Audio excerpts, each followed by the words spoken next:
নমস্কার, আমি বাবু ঝলক। আবার চলে এলাম একটা নতুন ছবি, নতুন নয়, অনেকদিন আগেও হলো, কিন্তু আমার কাছে নতুন নতুন ছবির রিভিউ নিয়ে। এই ছবিটা শুরু করার মানে কিছু বলার আগে কিছু কথা বলবো।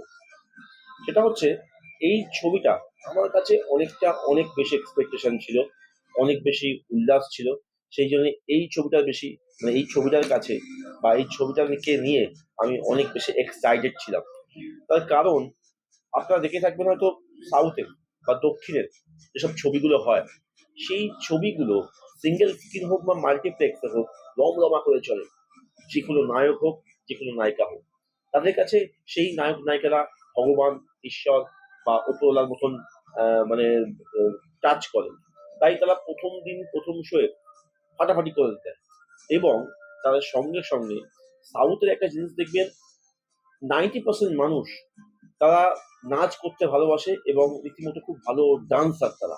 এটা আমি জানি। সাউথ বলতে আপনি ব্যাঙ্গালোর, কেরালা, অন্ধ্রপ্রদেশ, তামিলনাড়ু, তেলেঙ্গানা এইসব রাজ্যগুলোতে দেখে থাকতে পারেন।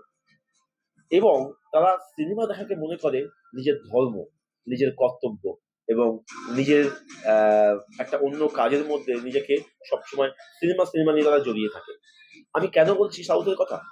কারণ আমরা যে ছবিটার কথা বলবো, সেই ছবিটা যখন রিলিজ করেছিল তারও 1 বছর আগে একটা বড় টিজার বার হয়েছিল। যে টিজারটা আমাদের সকলার মনকে নাড়িয়ে দিয়েছিল। কি টিজারটা ছিল এইরকম: কি ফ্যামিলি নিয়ে আছিস বলে ভাবছিস অ্যাকশনটা ভুলে গেছি? ওটা আমারই কাজ। বলে এইরকম একটা টিজার বেরিয়েছিল। হ্যাঁ, বুঝতে পেরেছেন তাই তো? ছবিটার নাম ছিল খাদান। খাদান নিয়ে আমরা অনেক বেশি উল্লাসিত ছিলাম এই কারণে, কারণ বহুদিন ধরে সিঙ্গেল স্ক্রিন বা সিনেমা হল বা থিয়েটার যাওয়াটা মানুষ ভুলে গিয়েছিল। খাদান কিন্তু আবার কমার্শিয়াল ছবির হাত ধরে সমস্ত দর্শকরা সিনেমা হলে যেতে বাধ্য হয়েছিল। আমি আমাদের সব পরিবার নিয়ে খাদান প্রথম দিন প্রথম শো দেখতে গিয়েছিলাম। অনবদ্য সেই ছবিটা নিয়ে আজ কথা বলবো। যে ছবিটা নিয়ে আমি কেন, 1 মিনিট, 17 বছরের নাবালিকাকে ধর্ষণ ও খুনের মামলা।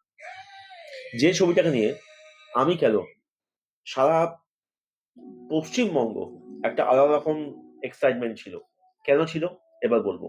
কারণ খাদানের যে প্রোমো ছিল, সেটা বাংলা ছবির মধ্যে সব থেকে জনপ্রিয় প্রোমো ছিল বা ট্রেলার ছিল।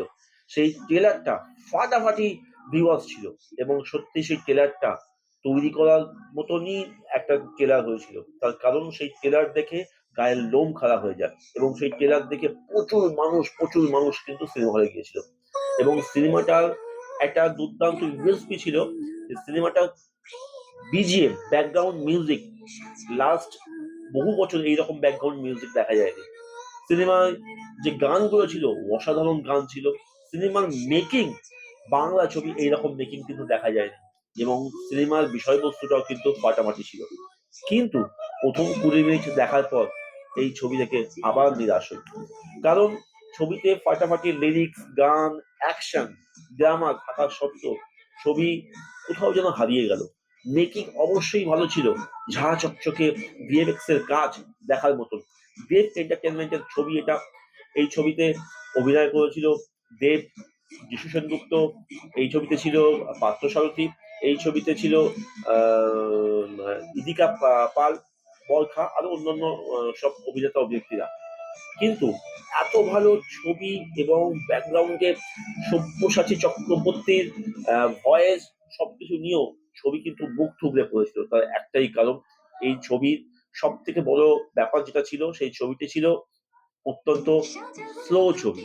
প্রথমের দিকে যতটা ফাস্ট মুভ দেখিয়েছে, পরের দিকে ছবি কিন্তু ততটা স্লো হয়ে গেছিল। কিন্তু তবুও বলবো খাদান দেখুন।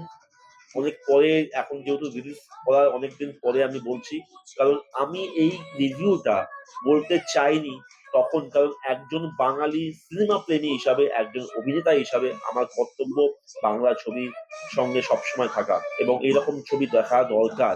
এই ছবি রিনো সজিত দত্ত ছবিটি ডিরেকশন দিয়েছিল এবং আশা করি খাদানের মতন বহু ভালো ভালো বাংলা ছবি আরো আসবে। সেই ছবিকে দেখতে হবে। ছবিকে দেখার দায়িত্ব যেমন দর্শকদের, তেমনি কিন্তু একজন ডিরেক্টর এবং প্রডিউসারদের দায়িত্ব ছবিকে আরো উন্নত মানের করা। ছবি উন্নত মানের হলেও ছবির গল্প থেকে কোথাও যেন ছবি হারিয়ে যাচ্ছে, সেটা যেন না হয়। তাই আবার আসবো আর একটা ছবির রিভিউ নিয়ে, কিন্তু কোনো সময় যদি সুযোগ হয় সিঙ্গেল স্ক্রিন মাল্টিপ্লেক্স আর দেখা যাবে কি জানি না, কিন্তু আমরা আশায় থাকবো টেলিভিশনের পর্দায় বা ওটিটি প্ল্যাটফর্মে খাদান আসবে। খাদান অবশ্যই দেখবেন, ভালো লাগবেন। এবং খাদানের সঙ্গে একটা কথাই বলবো, সিনেমা দেখুন। নমস্কার।